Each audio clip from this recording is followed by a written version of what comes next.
आप में से लगभग सभी लोग यह तो जानते ही होंगे कि भारत का राष्ट्र पक्षी पीकॉक यानी मोर है। लेकिन आपको जानकर हैरानी होगी कि एक ऐसा भी देश है जहां पर कौवा को राष्ट्र पक्षी माना जाता है। वह कौन सा देश है, वह जानने से पहले हमारे वीडियो को लाइक करके चैनल को अब भी सब्सक्राइब कीजिए।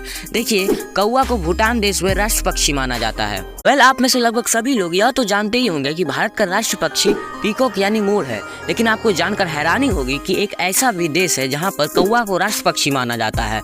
वह कौन सा देश है, वह जानने से पहले हमारे वीडियो को लाइक करके चैनल को अब भी सब्सक्राइब कीजिए। देखिए, कौवा को भूटान देश में राष्ट्र पक्षी माना जाता है।